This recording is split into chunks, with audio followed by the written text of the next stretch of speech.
এই ভিডিওটি দেখলে আশা করি কিছু শিখতে পারবেন।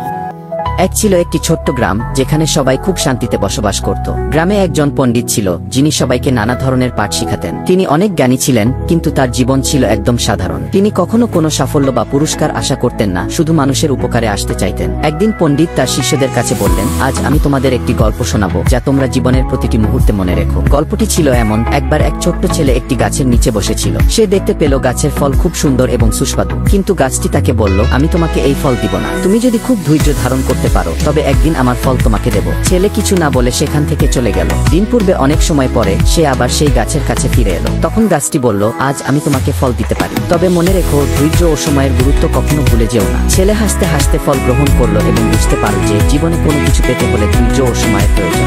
একটুখানি ধৈর্য হারানো মানে অনেক কিছু হারিয়ে ফেলা। পণ্ডিত বললেন, জীবনে অনেক কিছু শেখার আছে, কিন্তু কিছু শিখতে হলে আমাদের ধৈর্য ও সময়ের মূল্য জানাটা জরুরি। শিষ্যরা বুঝতে পারল শিক্ষা কখনো শখের মতো নয়, বরং কিছু চেষ্টার ফল। এই গল্পটি তাদের জন্য শিক্ষণীয় ছিল, যদিও বোরিং।